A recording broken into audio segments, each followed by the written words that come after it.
Hey guys, Archibald Chesterfield the Third here, and guys, I got a gift in the mail.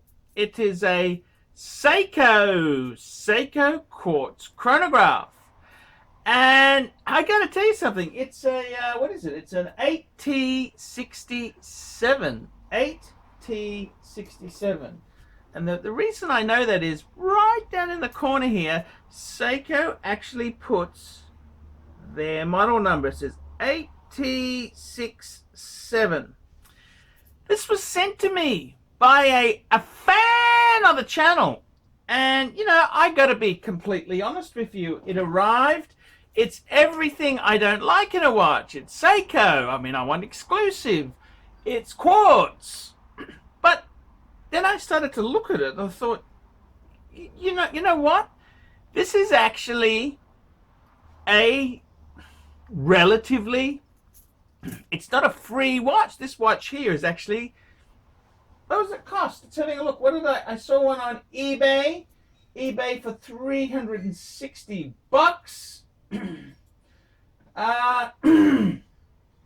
What can I say? It's quite a decent little thing. 360 US dollars, you know, 450 Aussie, $500 watch someone sent me for free.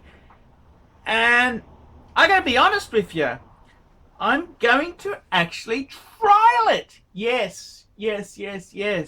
So I'm making this first vid to talk about it. What do I think about it? By the way, I'm wearing a shirt from Herman Sews. He sent me a couple of these shirts and I was savoring them. And he goes, Archie, just wear the bloody things. Wear them. And with the economy being, fuck this economy tanking, we got coronavirus, we got, the world is just, I just thought, you know what, use your good stuff. So this SEIKO turned up and I'm thinking, let's just do a little bit of an evaluation. We'll do a trial on it. So whoever sent it to me has had huge risks. So I got to take a few links out. He said he bought this, he wore it a few times, and then he got into mechanical watches and decided to send it to me.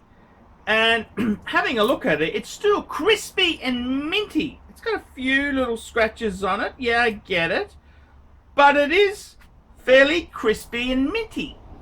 And I got to be totally honest with you, I really would never have got this thing if someone hadn't sent it to me. Now I think it uses a meta quartz, which is, it's a quartz watch where the chronograph part is actually mechanical. So it's kind of a semi mechanical type thing, because the chronograph part is actually it's actually mechanical. Now this watch itself here, what do I think? Looking at it, the quality of it, look, it's a sturdy little fucker. The bracelet, I mean, it's not Rolex Oyster quality, but it does the job. Look, it's polished and a bit of polished and brushed combo with the bracelet. It actually feels semi-decent. I mean, the dial is, it's, you know, when you're used to staring at Patek Philippe dials, the dial is very cheap and nasty. Yes, it is cheap and nasty, but it's a fraction of the price. For most people, it's readable, it's usable. It may be cheaply printed dial, but does that really matter? One thing I do say I really like about it is the pushers. The pushers are easy to press. On many mechanical, really, that's like pushing nails into a block of soft wood. So I gotta tell you, it resets nicely. The pushers are actually very decent pushers on this piece. Look, the quick set, it's easy to use. I've never really used SEIKOs in years, so I gotta say, what do I think of it? Well, it's steel with a electric blue, metallic-y sort of blue dial and bezel. Yeah, it works. It works. It works. I'm going to be trialing this watch. See, what I've been doing is when I go for my afternoon walk, I've been wearing my Casio, is this yeah, Casio World Time. So I'm going to switch over to the SEIKO. Before I switch, I might have to take a few links out. We'll make a vid on removing the link. A link or two. Yeah, I might take out 2 links. Take out some links. Well, that's always a good vid. What do I think of it? Look. It's this is kind of the working man sort of watch. What would you buy in a modern day age? This is it, isn't it? It's a SEIKO quartz chronograph. I mean, it's very useful. It's got a date. SEIKO quartz chronograph with a date. It's pretty cool. I don't have a problem with it. I think it's this is a very usable watch there. What I like is it's cheap, it's mass produced, it's fairly sturdy. It's not garbage. It's not a luxury watch, but it's at a different price point. It's kind of what you'd get if Rolex made $500 watches. That's kind of what I think it is. It's like SEIKO, like SEIKO. They make some amazing stuff in the Grand SEIKO. Then they got the Presage, which is underneath that. If Rolex was to make $500 watches, I think this is what they would sort of compare with. And obviously SEIKO started at the arse end and worked forward, so it's a different costing model, but it's got a lot of good things going for it. Negatives, well, I mean, obviously it's not prestige. I mean, I'm all about the snobbery of the brand. Negatives, the fit and finish isn't really Rolex quality. It's okay, we'll compare it to other things like a Breitling. It's not Breitling quality. It's not Omega quality there. So it is done cheaply, but it's at an incredibly cheap price. The dial, I think the dial's a bit nasty. How they've done the printed dial, it just doesn't. Mind you, is it an applied SEIKO logo? Is it applied logo? What is that there? Let's have a look. No, it's just raised. I'm not sure whether that's applied. Oh, it could be. Who knows? Who knows? But I mean, when you get a loop and look at how the hands are painted, it's not Breitling or high. It's not, not even Tag Heuer quality is a hell of a lot better. But for the money, the bang per buck, I think it's pretty good. I think it's pretty good. So I want to road test this. I've done nothing with this watch. I have not researched it. I've done nothing about it. I know nothing about it. It was sent to me. I'll just take off my JJ Le Coute. I'll take off my Jaeger LeCoultre. Take that off. Where do I put it? I'll put it over here. So I mean, if we put it on. What do I think? The fit and fit. Okay, so it's a bit loose. Okay, that means I'll take a link out. Well, you get that with Rolex or Patek, but it actually fits comfortably. It's on the wrist. It's got some nice wrist presence. I like the blue with the yellow chronograph hands there. I don't think it's terrible. I mean, this is a watch a lower self-respecting, lower middle class guy would wear. You'd expect your local geography teacher at the high school, he'd wear something like that, wouldn't he? Yeah, that's what the geography or the maths teacher, they'd wear something like this, wouldn't they? I mean, it's a SEIKO. It was probably a wedding gift. It's $500 is still $500, man. It's not a cheapie. Like, I mean, there's a lot of cheapie, nasty watches below that price point. So, I mean, a Seiko is semi-decent, lower middle class, working class, aspirational sort of watch.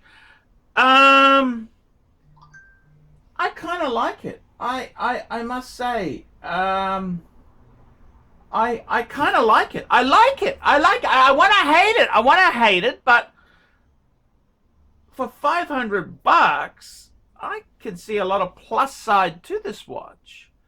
I mean, when I compare it to the Casio was, it's a hell of a lot. This is like, the Casio is like a $50 watch. Okay, that's a tenth of the price again. See, so this is just very cheap steel. Well, very almost like aluminum. It's so light. It's digital, no analog whatsoever. Whereas this is starting to feel heavy, like a Breitling and Omega. We're starting to get into, it's got the heavy feel. That's why a lot of people, when they were telling a fake from a real, they would weigh it, because the weight, often if it was garbage, they were just super light. Okay, so it had some heft to it, which it's starting to feel like a semi-decent sort of watch. So what do I think? I mean, as I said, I think a geography teacher, a manual arts teacher, they'd wear this, proudly wear this for the boys, wouldn't they? They would wear it. They'd be proud. This is my Seiko my wife gave me when we got married. They're, of course, agnostic heathens. When we got married at the registry office, and she's the sort of woman who's got a hyphenated name. She didn't want to lose her name, so he'd be Mr. Brown, and she would become Mrs. Anatovich / Brown.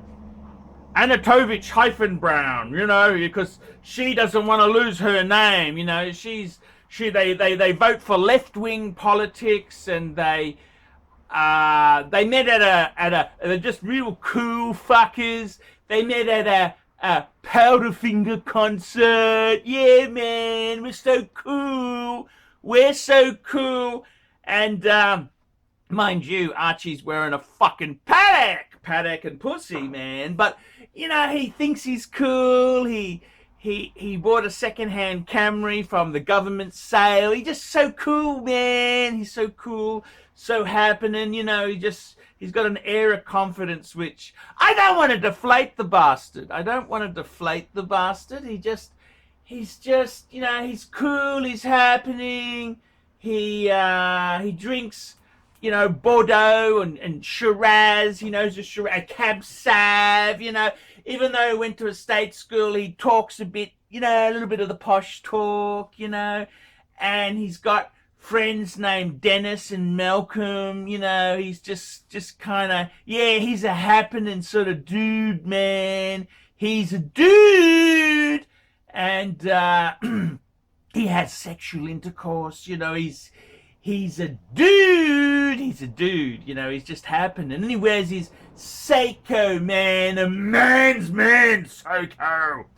And he dreams of getting a Breitling. Aerospace, or a Breitling Avenger 2. Yeah, man. Yeah, or a Seawolf, or a Colt. He ends up getting, for his 10th wedding anniversary, a Breitling, a Colt, Quartz Colt. He's all happening, man. He's happening. He's cool. He got the Seiko, and he bought her silver jewelry from Tiffany & Co. The type. They would be if they could be, but it's okay. Just don't rust the dream. We need people like that in this world. And he wears a Seiko. I'm a man's man. And he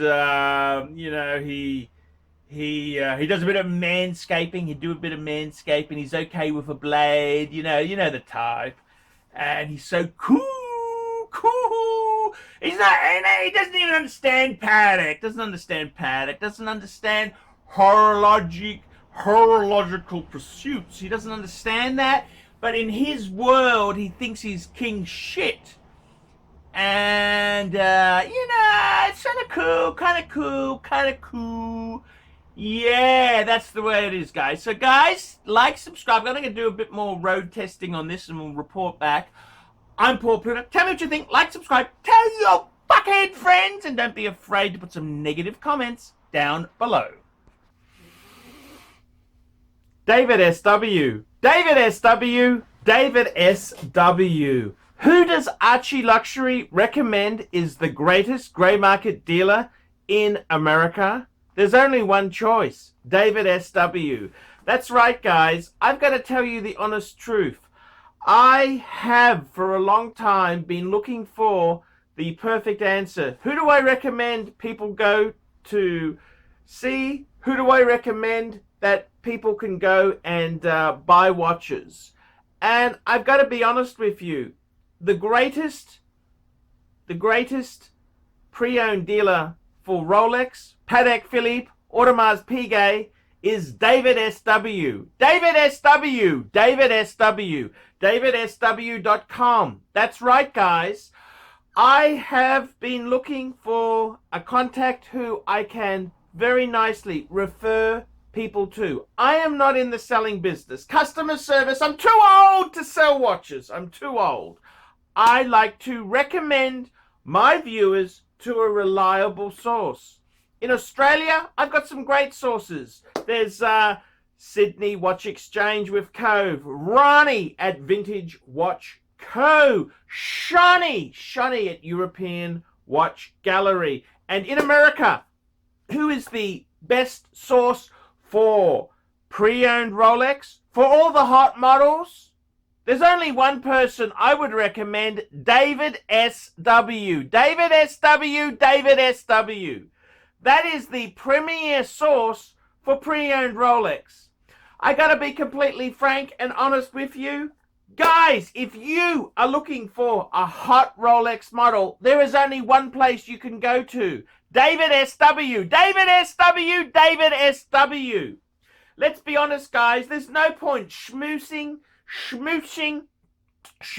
the dealers, the ADs. They're just a waste of time. Unless you're going to buy 20 pieces, you are wasting your time. What you're better off to do is pay the market premium and go to a good pre-owned dealer. Who do I recommend? David SW. That's correct, guys. I want to tell you this now. I 100% stand behind David SW. David SW, the greatest pre-owned dealer in the entire United States of America. That's right, the greatest pre-owned dealer for Rolex, for Patek Philippe, for Audemars Piguet, David SW. He even does things like FP Journe. David SW. That's right. If you want to buy a pre-owned Rolex, a Patek Philippe, Audemars Piguet, there's only one good source I would recommend. David SW. I'm Paul Pluta, the method actor who plays Archibald Chesterfield III, and I'm proud to recommend David SW. See you later. Thank you for watching this channel.